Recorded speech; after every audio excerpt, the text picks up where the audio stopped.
Best. I do that a lot, Dan. Oh, that's alright. Teach me stuff. That's why I like you. I'm likable. Sometimes. That's arguable. Are you ready? I think I am ready. Okay. We're back on ESPN Rochester. Welcome to Fitness Edge Radio. It's me, Mike Danger, with John H., owner of the Downtown Fitness Club. We're here to talk to fitness leaders from our community about health, fitness, and motivation to inspire you, the Fitness Edge Radio, listener, to reach fitness goals you once thought were impossible. Our guest this morning is Dan Dirkx of CrossFit Fruition. You can find them inside Extreme Fitness over at 1942 Ridge Road West in Greece. John H. Yeah, when we went to break, we were talking about the importance of coaching and the community in the CrossFit world. Now, you have Extreme Fitness in addition to CrossFit Fruition, which is more of a traditional health club model. You know, I know just from experience and industry surveys that the 5 things that are important in the gym world, the health club world: 1, convenience; 2, cleanliness; 3, service and amenities; 4, atmosphere; and 5, price. Aside from that coaching and community, what do CrossFitters look for when they're selecting a box to work out at? It comes back down to the personal connections and relationships. You know, you help enough people get what they want, you'll eventually get what you want. And just, building long-term loyalty, you do group outings, you connect with the person, like show them you actually care. Sure. I mean that is important, but do you ever think there'll come a time when there are so many choices in the CrossFit community where these other things will start to creep in? You know, there's I don't even know what the word is, cavalcade of personalities in the Rochester CrossFit community. You know, I like this guy, I don't like that guy. I like this girl, I don't like. You know, it might get beyond that point. You know, cleanliness. I always kind of rant that I have to keep my place spotless because I'm going to lose a $5 a month member because they're going to see a piece of lint on the floor that was there yesterday and they go, oh, they aren't cleaning this place, I'm out of here. But you go into some of these CrossFit places, they're not spotless, right? I mean, how important are these other things that we're talking about to the CrossFit community? It comes down to the individual person. I think that with CrossFit, I keep coming back to it's a connection, it's a relationship. If you build that connection, relationship, they're going to be loyal to you. They're going to follow you wherever you go. And then, if you get them the results that they're looking for, that develops another sense of loyalty with you. Okay. And, it always comes back down to if you can connect with people on an emotional level, they'll stay with you. Well, let's assume that is the holy grail. Mm-hmm. If you open a CrossFit gym, you have to connect with people. Mm-hmm. How big of a CrossFit gym can you grow? At some point, you can't connect with 1,000 people, can you? Not on the level that a lot of these gyms have 100 or 200 members. I think the bigger ones probably have 300. Is there a ceiling that you get up against, and then it becomes a matter of economics? How's the economics work? How can you grow past the traditional 100 to 300 boxes that we see in Rochester? You gotta unthink the business model. I mean, you pay for advertising, you come on radio shows, you do TV, advertising, but, you try to, as a business owner, you gotta have other revenue streams. I mean, there's, equipment, there's t-shirts, there's supplementation, you gotta have that, and then and every opportunity that you come up to somebody is an opportunity to talk about what you do. I mean, this past Wednesday, we were at Dave Matthews Band, and people asked me, I'm addicted to Nasty Girls. I'm like, what's Nasty Girls? And I'm like, oh, those are the benchmark WODs for CrossFit for the females. And they oh, what's that all about? Tell me about that. And then we just went to talking, and they are going to come in for an intro class. So, I mean, it's every opportunity, every time you meet somebody is an opportunity to talk about your business. What I like about Dan, Dan's a closer, I can tell. Yeah. He's always closing. Yeah, always be closing. Even at the Dave Matthews Band concert, he is closing. You got to be ready. That's right. I mean, that's how I grew my business, honestly. And Danger, you bust my balls over. Can I say that on the air? Over Facebook. And I know it's a little passe. It's for us older folks now. But I really grew my business through emailing and social media. and connecting with people. I could sit at my desk, have multiple conversations, either one-on-one or in a group format, and just let people know what I was about, why I was different, why they should work out. I could motivate them, I could inform them, I could inspire them. So, is that how it's done in the CrossFit world? Really, I mean, it's just a sweat equity marketing strategy? I mean, our model is like that. I mean, I met you via Facebook, and then, True. the Downtown Fitness Club offers a pool. Well, I don't have a pool. Right. Conditioning for CrossFit, there should be a need for a pool. John says, hey, come down to my club, and I can help you get what you want. I can help your members. It's helping John's bottom line. It's helping my athletes become better. I mean, why not? So, We had a little collaboration there, didn't we? yeah, we did. It was nice. I'm looking forward to the future, so. Yeah, well, the pool's there, come use it. We mentioned you were at the Catalyst Games, but you didn't compete because you're coming off an Achilles injury, right? Yeah, non-CrossFit related, I must say. I was actually last play of an indoor football game, and I was backpedaling. I stopped. I felt the pop. I heard the pop, and I'm 6 months removed from Wow. Achilles surgery. I like how you, didn't blame CrossFit for your injury. That's the first question I get. Is that CrossFit really? No, nobody gets injured doing CrossFit, right? That's what you always hear. No, not at all. It prevents injury. We've talked with many guests about this, and, you can get hurt doing anything. As you said, you were playing indoor football. Kickball is the bane of our young adult existence because I've got a guy in my workout group, we call it DFC Athlete. He plays in the, CLOR, Kickball League of Rochester, and they play in all the parks around here. Now, they had a wet spring, so they got off to a slow start. They're trying to make up the games. He goes out on the wet field. First kick of the season, their best player blows out his ankle. He's done for the season. He's walking around with an air cast on him. Now, kickball is dangerous. You think CrossFit's dangerous, you gotta stay away from the kickball, right? Well, I mean, any sport you can be injured in, but, people fail to realize, I'm 6 months removed from Achilles surgery. I'm competing today in the games. That was you stole my segue, you son of a gun. I was gonna say, you couldn't compete last week, but you're gonna compete today in the Heart Games. What's different, are the WODs different? Is it just a different format? You can compete today. Well, what happened, the point I was trying to make is that CrossFit has allowed me to come back from Achilles surgery. The muscles around in my leg have allowed me, that I've developed through CrossFit, to come back in a very traumatic surgery. So I've been able to. Me not competing in the Catalyst Games, just basically probably, I'll take the blame on poor planning on my part, and fear. I'm competing in the Heart Games because my other athletes that competed either have other commitments or they can't, and somebody need to step up. And you're subbing in because it's a team format, right? Yeah. Team format. Now, the Heart Games, that's where the segue was going.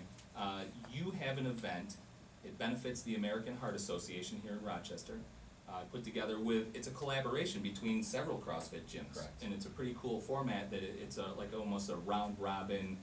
You went from box to box. I think there was 4 weeks altogether where there's qualifying WODs, and then the finals are today at RIT. Tell us a little bit about how you guys came up with that concept, how the planning for that went, and then a little bit about the event itself. Mark Natale, he's the executive director for the American Heart Association. He's been with me as an athlete for almost a year now. His wife Alicia has been with me for a year and a half now. Is Mark of the Natale bodybuilding clan? I'm not sure. I don't think so. Okay. He's never mentioned that to me at all. There was Tony, who won the Mr. Rochester back in the 80s, 90s, but, that's something to ask him, but go ahead. And he does a big event every year. It's the Heart Walk, and we're like, hey, this would be kind of cool to raise money or kind of create awareness for the CrossFit community. Maybe we do some type of workout on the fitness floor. Well, we realized when we were trying to plan it as the Heart Walk was coming up that this event was a little bit bigger than what the Heart Walk can handle, just because of everything else that's going on in the event. So Mark and I kind of brainstormed it. We brought Adrian Lugo from Flower City CrossFit, CrossFit Webster, Tony Rianchi, Gary Jones, probably one of the best CrossFitters in the area, my girlfriend Angela, and we planned it, and all the money raised, everything goes completely to the American Heart Association. Nobody is making any money on it. It all goes to the benefit of what the American Heart Association stands for. Now, you mentioned this is your first year, and you have 139 participants, which, we just talked about the Catalyst Games having 400. I thought that it was under-participated in your event, the Heart Games, but by comparison, the Catalyst Games started out with less, so it's just gotta build. One of the things you compete against, though, with a 4-week format is not just other CrossFit events, but weddings, graduation, and stuff like that. Did you have a lot of people tell you, oh man, I'd love to participate, but I've got this week or this that week? And if so, how are you going to try to maybe tweak it a little to get more people going forward? Tweaking it, they had plenty of time to do the workouts. I said, you can videotape yourself. I'll judge it like the online submissions that CrossFit.com has for the Open and the regionals. I'll be more than happy to look at it. Or I'll go above and beyond and watch you do the workout on a day that maybe we're not having any workouts going on. Giving anybody, no excuses to not be able to compete or participate, really. Okay, so you've been pretty open about it, and you think just with more recognition, more people knowing about it, it'll just grow organically. Yeah, we have a game plan for next year's Heart Games. It's gonna blow up. We were at the Catalyst Games and people were like, oh, what are you doing? I'll go, well, we got a competition, Saturday at RIT, and they're like, oh wow, like people from Buffalo, people from Syracuse, and we've heard in the community once we kind of announced that there is gonna be a swimming, like, I wish I would have done that. If you Right. fail to plan, you plan to fail, like me with the Catalyst Games, perfect example. I failed to plan. It's my fault. And plus, it's kind of getting yourself out there after a major injury, the fear of embarrassment. You don't want to make your Sure. gym look bad. And, you don't want, woe is me, well, he didn't perform, because that's an excuse. Really. Right. Now, we talked briefly before the break about a little bit of the cliquish nature of CrossFit. Are you going to reach out to other gyms to bring them into the planning to get more participants? Is there a plan for that? Well, Mark Natalia of the American Heart Association, he went himself physically to every single gym, dropped off information, talked to every box owner. I don't know why, like some of the boxes, there's 18 boxes in Rochester, and some of them didn't compete. There might be, I know Boomtown was moving. Mike Kelly said to Mark, hey, look, we're moving. I completely understand that. And then other boxes, I don't know, but. Well, maybe they just lack the vision, they've gotta see it first Correct. and watch it happen and get the feedback, because anyone that was out there at Nazareth on Saturday with the Catalyst Games, I gotta think they're inspired to come back and compete if they weren't competing. You yourself, myself, I said, man, why did I not do this? But it's not like your 5K. You're not gonna go sign up the morning of. Danger, you and I are runners, and we've been at events where people are lined up, and I wonder how they're gonna get to the start line in time, because there's 2/3 of the field hasn't signed up in advance. They're all Correct. They're standing there. You're not gonna do that in CrossFit. No. That's sold out in advance, and if you didn't plan for it, too bad. And But that puts the burden on you as the event organizer to get people to meet that deadline and motivate them to do it. How can you incent them? How can you get them to come? Putting on world-class, events, trying to establish, this event as this is gonna determine who's the best in the area. That's really what we're, going for, continuing putting it out there in the market. Hey, we have the Heart Games coming up. Learning from our mistakes, growing from it to make a bigger and better event. Cool. Well, I think we've covered the Heart Games. Good luck with that. Hope you don't hurt yourself. It sounds like you're ready to go, right? Yeah, I'm good. You're good for later? I'm good. Just maybe have some swimmies or something available once I get in that pool. I might need a little help I'm with sure that. RIT will have lifeguards on the deck. Let's take just a few minutes before we wrap up here. Let's talk about extreme fitness. How does that work, with the CrossFit culture? You were a CrossFit guy that bought a gym. I was a gym guy who tried to start a CrossFit-like program. I've admittedly struggled getting people into that. What's your experience with extreme fitness? Is that an afterthought? Is that, hey, I got this, I might as well sell some memberships? How's that working? We have our ideas on how to grow the extreme fitness side. Again, it comes down to connections and relationships. Some of the staff has been there a long time. They know the members. You treat them right, you give them what they're looking for, making sure everything's, catered to them, amenities like you mentioned. And, different, offerings to them, be it fitness programs. You know, we offer roster barbell clubs, so you know that's an option that these guys that maybe don't want to do the constantly varied high intense functionality of CrossFit, but maybe they want a structured lifting program where they can see the strength needs. Okay. Are you doing Olympic lifting? Are you doing power lifting? You're doing a little bit of both? We're doing a combination of everything. Yeah. Anything that has to do with the barbell, you're throwing it in there. Yeah, Joe Trinka is our head coach on that, and he has a great program. I've been through session 1, session 2 just started, and which is more centered towards the ollie lifting. Before it was like bench press, deadlift, back squat, front squat, press, the cleans, Sure. things like that. So you're moving toward an athletic lift. Speaking of Joe Trinka, you've got a couple of high-level athletes over there. Why don't you give them a shout-out before we go? yeah, you know, first and foremost, we had the 76th place in the regional Masters Division qualifier, Karen Grabowski.